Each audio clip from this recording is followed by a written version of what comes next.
बिस्मिल्लाहिर्रहमानिर्रहीम। अस्सलामुअलैकुम dear students. तो आज जो है मैं आपके साथ लेक्चर शेयर करना चाह रही हूँ। इसमें हमारे पास जो है वो 10th की केमिस्ट्री के बारे में है और 10th की केमिस्ट्री में हमारे पास है जी चैप्टर नंबर 1। ठीक है, चैप्टर नंबर 1 हमारे पास कौन सा है? Chemical equilibrium. ठीक है, केमिकल इक्विलिब्रियम में हम लोग आज सबसे पहला टॉपिक डिस्कस करेंगे। ठीक है, वो टॉपिक का नाम क्या है? रिवर्सिबल रिएक्शन और डायनामिक इक्विलिब्रियम। तो रिवर्सिबल रिएक्शन और डायनामिक इक्विलिब्रियम हमारे आज के टॉपिक का नाम है। लेकिन इससे पहले हमें जो है वो पता होना चाहिए रिएक्टेंट्स के बारे में। रिएक्टेंट्स और प्रोडक्ट्स, ठीक है, इन दो चीज़ों के बारे में हमें पहले पता होना चाहिए कि रिएक्टेंट्स कौन सी चीज़ें होती हैं और प्रोडक्ट्स कौन सी चीज़ें होती हैं। ठीक है, तो इसमें रिएक्टेंट्स जो हैं, हम सबसे पहले इसकी डेफिनेशन करते हैं कि ये वो सब्सटेंसेस होते हैं that combines in chemical reaction, यानी किसी भी केमिकल रिएक्शन में जो चीज़ें आपस में कंबाइन होती हैं, मिलती हैं, हम उन चीज़ों को नाम देते हैं रिएक्टेंट्स का। ठीक है, और प्रोडक्ट्स होता है सब्सटेंसेस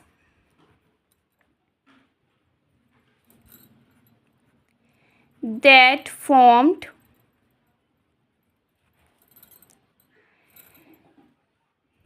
ड्यूरिंग केमिकल रिएक्शन, यानी कि केमिकल रिएक्शन के नतीजे में जो भी चीज़ हमारे पास बनती है हम उसे नाम देते हैं प्रोडक्ट्स।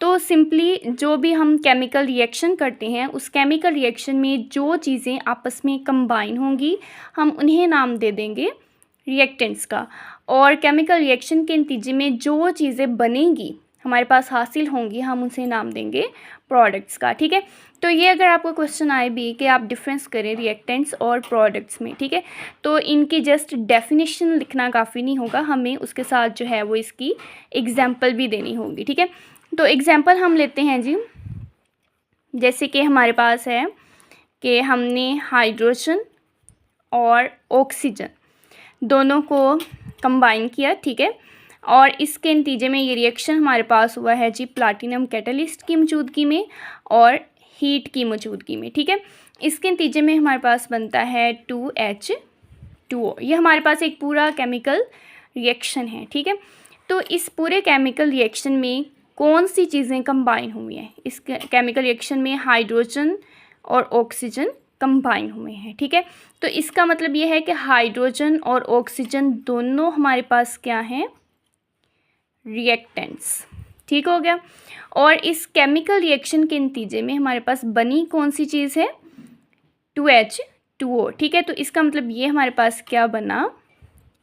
प्रोडक्ट। ठीक हो गया, तो यहाँ पर आपको रिएक्टेंट्स और प्रोडक्ट्स जो है वो क्लियर हो चुके होंगे कि रिएक्टेंट्स किसी भी केमिकल रिएक्शन में जो चीज़ें आपस में मिलती हैं वो रिएक्टेंट्स होंगी, और उस रिएक्शन के नतीजे में बनने वाली चीज़ क्या होगी? प्रोडक्ट। तो आप इसके ज़रिए जो है वो इसमें दोनों एग्जांपल्स आ जाएंगी। ठीक है, कि हम इसे एक केमिकल रिएक्शन के ज़रिए बता देंगे कि इस केमिकल रिएक्शन में हाइड्रोजन और ऑक्सीजन रिएक्टेंट्स हैं और वाटर हमारे पास क्या है? प्रोडक्ट्स। ठीक हो गया, तो नेक्स्ट ही हम लोग बात करते हैं कि हमारे पास दो तरह के रिएक्शंस होते हैं। ठीक है, वो दो तरह के रिएक्शंस कौन से होते हैं हमारे पास? एक होते हैं इरिवर्सिबल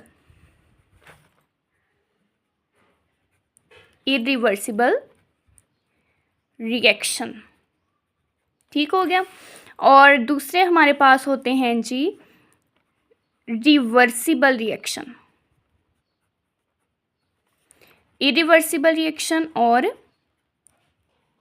रिवर्सिबल रिएक्शन। ठीक है, तो इसमें जो हमारे पास है सबसे पहले इरिवर्सिबल। ठीक है, ये इसमें क्या होता है कि रिवर्सिबल का मतलब होता है जो पीछे को आएगा। ठीक है, रिएक्शन, तो ये इरिवर्सिबल रिएक्शन होगा कि जो हमारे पास जिसमें रिएक्टेंट से क्या बन जाएंगे? प्रोडक्ट बन जाएंगे, लेकिन प्रोडक्ट से दोबारा रिएक्टेंट नहीं बनेंगे। यानी हम इसकी डेफिनेशन करेंगे कि इसमें प्रोडक्ट्स डू नॉट रिकम्बाइन, यानी दोबारा से नहीं मिलते, टू फॉर्म रिएक्टेंट्स। ठीक हो गया कि जिसमें अगर हमारे पास जो भी प्रोडक्ट्स बन रहे हैं वो दोबारा से आपस में मिलके रिएक्टेंट्स को नहीं बनाएंगे, उसको हम नाम देंगे इरिवर्सिबल रिएक्शन का। ठीक है, और इसी में हम लोग जो है यहाँ इसकी डेफिनेशन कर लेते हैं कि जिसमें प्रोडक्ट्स रिकम्बाइन, कि यहाँ पर प्रोडक्ट्स दोबारा आपस में कंबाइन होंगे, ठीक है, टू फॉर्म रिएक्टेंट्स। ठीक हो गया, यहाँ पे प्रोडक्ट्स दोबारा से रिएक्टेंट्स नहीं बनाते हैं और इधर जो है वो प्रोडक्ट दोबारा से क्या बना रहे हैं, रिएक्टेंट बना रहे हैं। ठीक है, तो यहाँ पे देखें कि जब हमने कोई भी रिएक्शन स्टार्ट किया उसमें रिएक्टेंट से क्या बन गए, प्रोडक्ट। ठीक है, तो इसका मतलब ये है कि हमारा रिएक्शन क्या हो गया, कंप्लीट हो गया। तो इरिवर्सिबल रिएक्शन आपके पास क्या होते हैं जी, कंप्लीट रिएक्शन होते हैं, कि इसमें हम जितने भी रिएक्टेंट यूज़ करते हैं वो तमाम रिएक्टेंट्स किस में कन्वर्ट हो जाते हैं, प्रोडक्ट्स में। ठीक है, और जो रिवर्सिबल रिएक्शन है वो हमारे पास क्या हो जाएगा, इनकम्प्लीट रिएक्शन। ठीक है, इनकम्प्लीट कैसे होगा कि रिएक्टेंट से प्रोडक्ट बनते जा रहे हैं और प्रोडक्ट से दोबारा रिएक्टेंट बनते जा रहे हैं, तो इस लिहाज से ये हमारे पास क्या हो जाएगा, इनकम्प्लीट रिएक्शन हो जाएगा। ठीक है, इसके अलावा हम लोग जो है इसको रिप्रेजेंट करते हैं कि रिएक्टेंट्स और प्रोडक्ट्स के दरमियान हम लोग जी सिंगल हेडेड एरो लगाते हैं। ठीक है, ये सिंगल हेडेड एरो जो है ये शो करता है कि सिर्फ रिएक्टेंट से क्या बनेंगे, प्रोडक्ट्स बनेंगे, प्रोडक्ट से दोबारा रिएक्टेंट्स नहीं बनेंगे। ठीक है, जो रिवर्सिबल रिएक्शन है उसको हम लोग जाहिर करते हैं कि जी हमने रिएक्टेंट्स और प्रोडक्ट्स के दरमियान लगाना है जी डबल हेडेड एरो। ठीक हो गया, इधर सिंगल हेडेड एरो आएगा और इधर क्या आएगा, डबल हेडेड एरो आएगा। ये डबल हेडेड एरो शो करेगा कि रिएक्टेंट से प्रोडक्ट्स भी बन सकते हैं और प्रोडक्ट से दोबारा क्या बनेंगे, रिएक्टेंट्स बनेंगे। ठीक है, तो यहाँ तक अगर हमारे पास क्वेश्चन आए कि इनमें डिफरेंस आपने लिखना है इरिवर्सिबल और रिवर्सिबल रिएक्शन में, तो हमारे पास 3 डिफरेंस बन चुके हैं, लेकिन एग्जाम्पल के बगैर आप कोई भी जो है वो डिफरेंस नहीं दे सकते। ठीक है, तो इसमें नेक्स्ट हम लोग जो है वो इसकी एग्जाम्पल की बात कर लेते हैं। तो जो अभी हमने पीछे एग्जाम्पल देखी थी वो इसमें इरिवर्सिबल में आ जाएगी, जिसमें हमने कहा था कि हाइड्रोजन और ऑक्सीजन मिलेंगे प्लाटिनम और हीट की मौजूदगी में। ठीक है, और इसके नतीजे में क्या बन जाएगा, वाटर बन जाएगा।